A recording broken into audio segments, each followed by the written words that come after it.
Hello everyone, welcome back. It's a presentation on the Krebs cycle. We'll be continuing with the Krebs cycle, its biological functions, and the other energetic part. Okay, so we'll just review the citric acid cycle, which we have explained in the previous presentation. The acetyl coenzyme A, it is produced from various sources. Fatty acid, it undergoes beta oxidation to produce acetyl coenzyme A. Different ketogenic amino acids, again it will give acetyl coenzyme A during metabolic reactions. Glucose on glycolysis, it result in pyruvate, which will undergo oxidative decarboxylation to produce acetyl coenzyme A. This acetyl coenzyme A is finally produced and it is being used up in the mitochondrial matrix. The 2-carbon acetyl coenzyme A combines with 4-carbon oxaloacetate, undergo condensation to give rise to citric acid. The enzyme is citrate synthetase or citrate synthase. Then we have the citric acid getting converted to isocitrate. It is actually an isomeric reaction, but it undergoes a 2-step process of dehydration and then rehydration, where the citrate, it gets converted into cis-aconitic acid by dehydration, and the cis-aconic acid, it undergoes like hydrolysis or by rehydration, it gets converted into isocitric acid. Both these steps are being catalyzed by the same enzyme, aconitase. Right? Then we have as after the stereospecific hydration of the cis-aconic acid produces isocitrate. This isocitrate will undergo the first set of oxidative decarboxylation, and during which the isocitrate undergoes oxidation, and NAD, it gets reduced during the process. So NADH is being produced in this step. Okay, this is an irreversible step, and here the isocitrate, it undergoes oxidation and decarboxylation. The oxidation is, results in the formation of oxalosuccinic acid. Isocitrate undergoes oxidation, results in the formation of oxalosuccinic acid, and the enzyme catalyzed, which catalyzes the reaction, is isocitrate dehydrogenase. Oxalosuccinic acid will undergo decarboxylation to form alpha ketoglutarate acid, and this particular step is being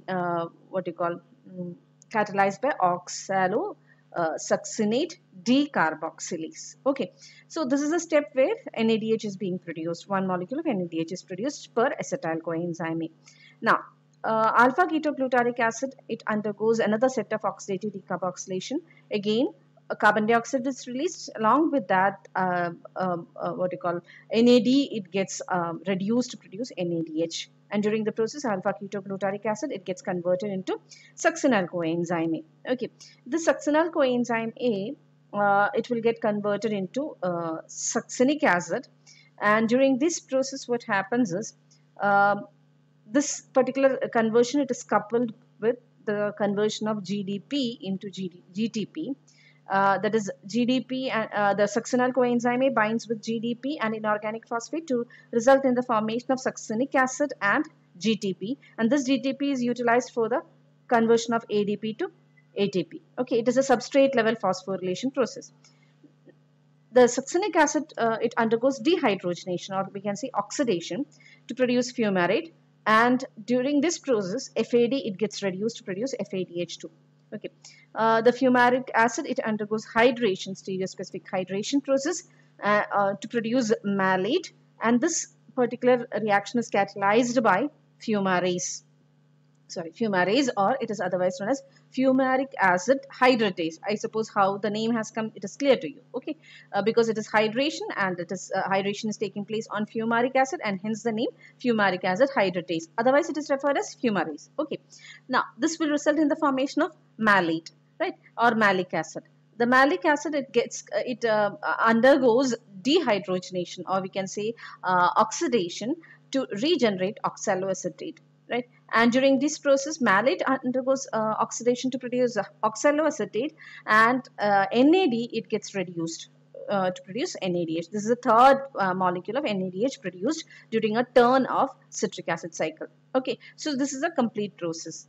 Okay, and here all the enzymes are present in the mitochondrial matrix except for the succinate dehydrogenase, which is present in the inner mitochondrial membrane. So that particular step, it will take place in the inner mitochondrial membrane, and all other reactions, it goes up in the goes on in the mitochondrial matrix. Okay, for every turn, you can see here, for every turn of citric acid cycle, one molecule of acetyl coenzyme A, it gets converted into 2 molecules of carbon dioxide, and at the same time 3 molecules of NAD gets reduced and 1 molecule of FAD is getting reduced. Okay, and the GDP is getting phosphorylated to GTP. Okay, parallelly we have ATP being produced. Okay. So we can see here this is a nutshell of Krebs cycle, where acetyl coenzyme A is getting converted into 2 molecules of carbon dioxide, which is coupled with the reduction of 3 molecules of NAD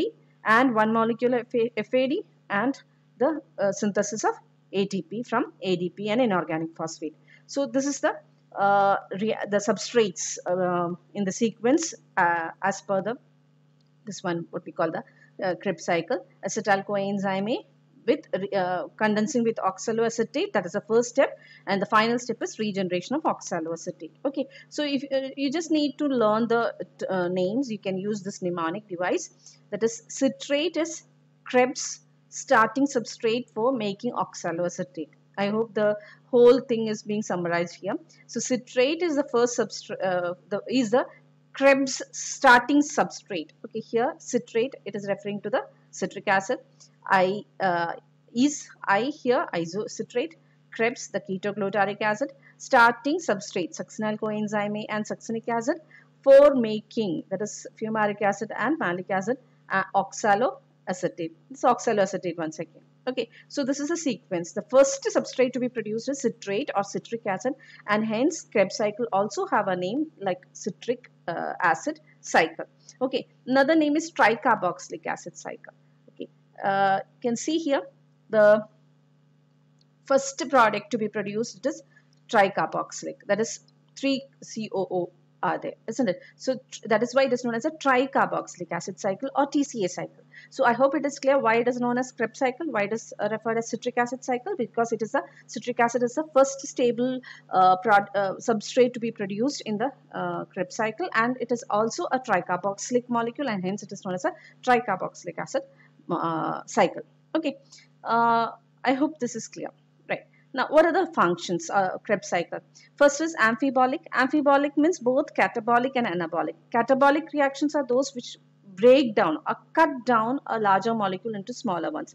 Catabolic, cutting down. Okay. Anabolic means where smaller molecules are used up for the production of larger molecules. In catabolic processes, usually energy is being released because bones are broken and the energy trapped in these bones are being released for the production of for various purposes. Okay, anabolism, where energy is being used up for the synthesis of larger molecules, right? So it is having a dual function. Then we have is energetic, where you can see the Krebs cycle, it is involved in the synthesis of one ATP molecule, right? One ATP molecule is produced. So it is a energetic per acetyl coenzyme A molecule, we can find one ATP molecule being produced. That is, for every turn, the ATP molecule is being produced. Then hydrogen generating, or we can say hydrogen donating function. Here you can see that the Krebs cycle, it produces almost 4 pairs or 8 hydrogen ions, and equivalent to equivalent molecules of electrons are produced, and these are being then shuttled into the electron transport chain, which can be later used for the synthesis of ATP. Okay, then it is integrative, that is in the sense Krebs cycle, it serves as a metabolic milk, where different catabolic pathways of carbohydrates, lipids, proteins, they are all coupled together, they are linked together. Then it provides raw materials for other pathways. You can see over here oxaloacetate, it can give rise to aspartate, and from there different molecules can be produced. Succinyl coenzyme A is a substrate which can be converted into porphyrin ring. Heme and chlorophyll is a part of that, isn't it? Porphyrin is a part of heme and chlorophyll. Alpha ketoglutarate, metabolically it can be converted to glutamate, which is an amino acid, and this can also be used for synthesis of purines. And citrate, fatty acids and sterols can be produced from that. So it is a like provides raw materials for other pathways. Fine. So this is about the Krebs cycle. Okay. Thank you.